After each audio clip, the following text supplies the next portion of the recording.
Welcome to पिंशू kitchen. आज आपण गवारीच्या शेंगाची भाजी बनवणार आहोत। इथे लसणाच्या 7 ते 8 पाकळ्या, 7 ते 8 हिरव्या मिरच्या, कोथिंबीर आणि अर्धा किलो गवार फल्ली मी निवडून घेतलेली आहे स्वच्छ करून। चला तर आता व्हिडिओला सुरुवात करूया। अर्धा चमचा जिरं, कोथिंबीर, हिरव्या मिरच्या आणि लसणाच्या पाकळ्या मिक्सरला छान बारीक वाटून घेतलेला आहे। व्हिडिओ आवडल्यास प्लीज सबस्क्राइब करायला विसरू नका। सबस्क्राइब हे निःशुल्क केले जाते आणि लाईक करा। व्हिडिओ आवडल्यास कमेंट करा तुम्हाला हा व्हिडिओ कसा वाटते ते। तर तेल टाकूया कढईतनी। तेल छान तपलेलं आहे। आमच्या विदर्भ पद्धतीने मी तुमच्यासोबत ही रेसिपी शेअर करत आहे।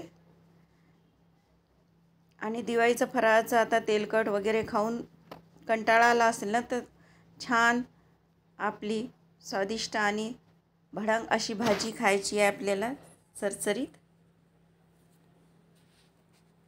1 चमचा धनेपूड, हळद अर्धा चमचा, छान मिक्स करून घेऊया। छान तेलात 2 ते 3 मिनिट फ्राय करायचं आहे, त्यामुळे छान टेस्ट येते। आता हे शेंगा मी स्वच्छ 2 पाण्याने धुवून घेतलेल्या गवारीच्या अर्धा किलो शेंगा आहे। खायला खूप टेस्टी लागतात आणि वरण भात भाजी सोबत पण खूप खायला छान लागते। आता बऱ्याच जणांची वेगवेगळी पद्धत राहते, पण मी आमच्या ही विदर्भ पद्धतीने तुमच्यासोबत शेअर करत आहे ही पद्धत। आणि भाजीचा आपल्या हिरवा कलरच राहावा शिजल्यानंतर, त्यासाठी मी शेवटला तुम्हाला टिप्स सांगणार आहे। त्यासाठी व्हिडिओ कुठे स्किप न करता शेवटपर्यंत बघा। छान परतून घेतल्यावर चवीनुसार मीठ टाकलं, ते सुद्धा परतून घेऊया।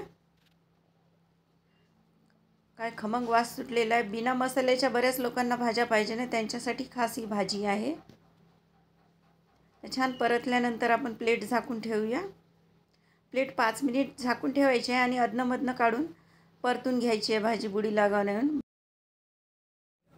छान भाजीला पाणी सुटलेल्या वाफवल्या असतात आपण आणि झटकीपट तयार होते। टिफिनसाठी पण न्यायला खूप सोपी आहे। तर मी मिक्सरचं भांडं धुवून पाणी घेतलेलं आहे। 90 ते 75% एवढ्या पाण्यात भाजी शिजते, पण मला जास्त शिजली आहे म्हणून मी टाकलेलं आहे पाणी। पाव वाटी पाणी टाकलेलं आहे आणि छान आता हे वाफून घ्यायचे आहे। जोपर्यंत भाजी शिजत नाही तोपर्यंत झाकून शिजवायची आणि अदनमधनं काढून प्लेट परतून घ्यायची, त्यामुळे बुडी लागणार नाही आहे आपली भाजी। भाजी छान शिजलेली आहे। तर भाजीचा कलर हिरवा राहण्यासाठी आपल्याला हळद कमी टाकायची आहे, नंबर 1। दुसरं नंबर म्हटलं तर आपल्याला इथे आपण हिरवी मिरचीचा वापर केलेला आहे, तरी बऱ्याच जणांच्या भाज्या हिरवी मिरची टाकल्यानंतर हिरव्या राहत नाही, त्यामुळे हळद कमी टाकायची, भाजी हिरवी राहते। आणि छान कोथिंबीर सोडूया। व्हिडिओ आवडल्यास कमेंट करून सांगा आमच्या विदर्भाच्या पद्धतीने तुम्ही सुद्धा भाजी बनवता का, आणि तुम्हाला जर शेंगदाण्याचा कूट टाकायचा असेल तर तुम्ही टाकू शकता।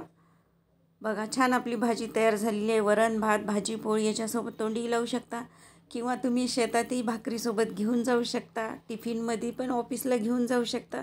खूप भन्नाट आणि खूप छान चविष्ट ही भाजी होते ना। आणि नैसर्गिक भाज्या हे नैसर्गिक पद्धतीने केल्या तरच चांगल्या लागतात।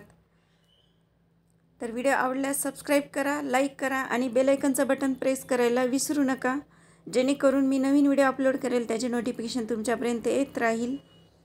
आणि कमेंट करा ही रेसिपी तुम्हाला कशी वाटली। Thank you.